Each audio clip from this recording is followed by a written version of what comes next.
Champions trophy से ठीक पहले शाहिद अफरीदी का बयान सामने आया है। पूर्व कप्तान अफरीदी ने पाकिस्तानी टीम को कमजोर बताया। हमारी टीम के पास मैच विनर नहीं है। शाहिद अफरीदी, भारत के सामने पाकिस्तान की टीम कमजोर है, यह अफरीदी ने कहा है। 23 फरवरी को भारत और पाकिस्तान का महामुकाबला है। 23 फरवरी को भारत और पाकिस्तान का महामुकाबला। इससे पहले अगर बात की जाए मनोज जी, इससे पहले भी यहाँ पर एक पूर्व दिग्गज जो थे पाकिस्तानी खेल जगत से, उनकी तरफ से भी बयान सामने आया था। उसके बाद अब अफरीदी ने यह बयान दिया है कि यहाँ पर मैच जिताने वाला कोई खिलाड़ी नहीं है पाकिस्तानी टीम में और कमजोर है। भारतीय टीम को उन्होंने मजबूत बताया है। तो लगातार जो पाकिस्तान के पूर्व दिग्गजों की तरफ से ऐसे जब बयान सामने आते हैं तो बहुत मायने रखते हैं। वो भी अफरीदी ने अब ये बयान दिया है। क्या समझते हैं इस बयान से आप? जी हाँ, बिल्कुल। कुछ दिन पहले हम ही चर्चा कर रहे थे आपके साथ बासित अली को लेकर। बासित अली ने यही कहा था 70% भारत की संभावना है जीतने की, 30% जो है पाकिस्तान की संभावना है। लेकिन अब जो है शाहिद अफरीदी, जो अक्सर भारत के खिलाफ जो है कई मामलों में जहर घोलने का काम करते हैं, लेकिन इस बार पता नहीं, मुझे लगता है, कहते हैं ना रात का सुबह का भूला शाम को घर लौट आए, तो उसे भूला हुआ नहीं कहते। वही कुछ बात शाहिद अफरीदी पर पूरी तरह से सही बैठती है। और उन्होंने जो कुछ कहा है ना भारतीय टीम के बारे में कि इसमें एक नहीं कई मैच विनर है, बिल्कुल सटीक बात उन्होंने कही है, सही बात कही है। अगर आप देखें तो पहला मैच जो भारत ने विदर्भ क्रिकेट एसोसिएशन के ग्राउंड पर नागपुर में खेला था, वहां पर शुभमन गिल ने शानदार सेंचुरी बनाई थी और श्रेयस अय्यर ने और साथ में अक्षर पटेल ने बखूबी उनका साथ दिया था हाफ सेंचुरी बनाकर। तो वो टीम के लिए बहुत अहम कड़ी साबित हुए और बाकी का काम हर्षित राणा और जडेजा ने अपनी शानदार बॉलिंग से कर दिया। यानी 5-5 खिलाड़ी आपके पास मैच विनर थे। एक जॉइंट एफर्ट भारत की तरफ से देखने को मिली। दूसरा मैच अगर आप देखें तो कटक के बाराबती स्टेडियम में जो मैच खेला गया था, वहां पर भी भारत की तरफ से रोहित शर्मा का बल्ला जो है सोया हुआ जग गया, दहाड़ा बल्ला, और वो सेंचुरी बनाने में कामयाब रहे। यहां भी शुभमन गिल और श्रेयस अय्यर ने उनका बखूबी साथ दिया, अक्षर पटेल ने उनका बहुत बड़ा साथ दिया, इन तीनों खिलाड़ियों ने। तो ये 4 खिलाड़ी मुकम्मल तौर पर भारत के लिए बहुत बड़े मैच विनर साबित हुए। जडेजा ने बहुत अच्छा साथ दिया अपनी गेंदबाजी में।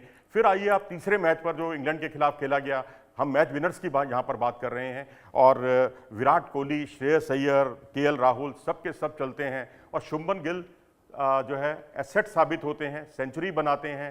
तो एक साथ आपके 4-4 खिलाड़ियों का चलना, इसका मतलब ये है कि, और गेंदबाजी में भी अगर आप देखें तो सबको विकेट मिलते हैं भारतीय टीम में, 2-2 विकेट चटकाने वाले 4 गेंदबाज होते हैं। तो अब ठीक है, एक साथ 5 या 6 विकेट चटकाने वाले 5 विकेट हॉल नहीं मिल रहे हैं भारत को, लेकिन अगर क्या फर्क पड़ता है, अगर सारे अपनी जिम्मेदारी को बखूबी अंजाम तक पहुंचाते हैं और कई विकेट चटकाते हैं, तो अपोनेंट टीम वैसे ही बैकफुट पर आ जाती है।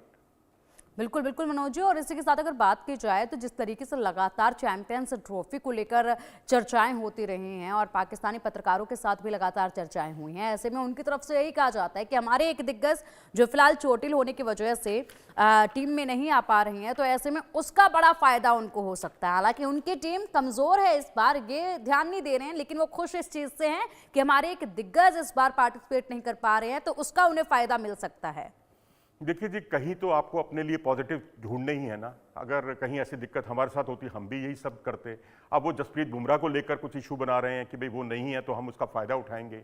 शायद मुझे लगता है इसका फ़ायदा इंडिया को ही होगा, क्योंकि जिस तरह से अर्शदीप जो हैं एक नई सनसनी साबित हुए हैं। T20 वर्ल्ड कप आया, उसमें वो हमारे हीरो साबित हुए, सबसे ज़्यादा विकेट उन्होंने चटकाए।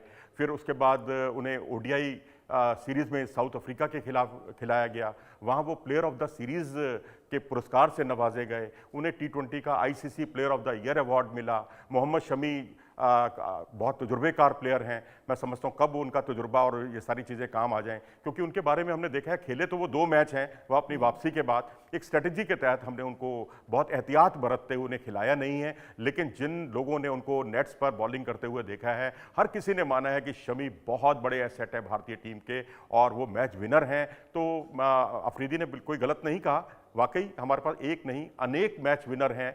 और मैं समझता हूं कि जो काम अधूरा काम 2017 में छूट गया था हमसे, अब वो उसे मुकम्मल करने की बारी आ गई है।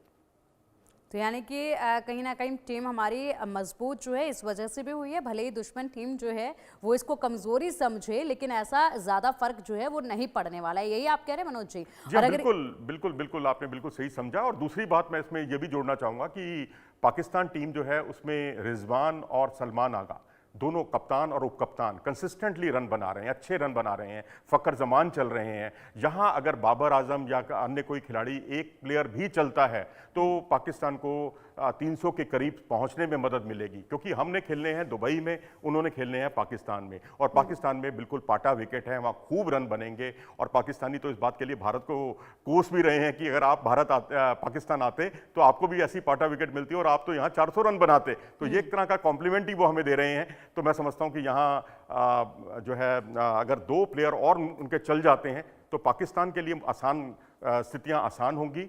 और साथ में मैं ये भी कहूंगा कि पाकिस्तान को जब जब अंडर एस्टिमेट किया गया है तब तब इस टीम ने बहुत रन बनाए हैं। 1992 के वर्ल्ड कप को कौन भूल सकता है? इमरान खान की कप्तानी में इमरान खान फट्टर थे, यानी चोटिल थे। लेकिन मनोज जी, अगर बात की जाए जिस तरीके से बासित का पहले बयान सामने आया, फिर उसके बाद शाहिद अफरीदी का बयान सामने आ रहा है, अपनी टीम को लेकर जब ये दिग्गज ऐसे बयान देते हैं तो क्या इसका असर जो है पाकिस्तानी टीम पर पड़ता है क्या?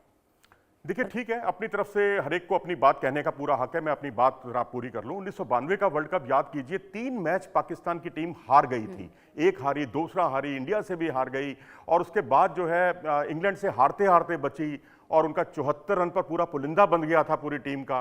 और उसके बाद अचानक क्या हुआ कि ये टीम चैंपियन बन गई। 1999 में भी भारत से भी हारी, वहां भी 3 मैच हारी, उसके बाद ये फाइनल में पहुंच गई। 2009 में देखिए, कभी ये बांग्लादेश से हारती है, कभी ये जिम्बाब्वे से हारती है, उसके बाद भी ये टीम आगे तक बढ़ती है। तो इसको अनप्रेडिक्टेबल टीम इसीलिए कहा गया है। ठीक है मनोज जी, बहुत बहुत शुक्रिया आपका ये तमाम जानकारियां साझा करने के लिए। हालांकि अब देखना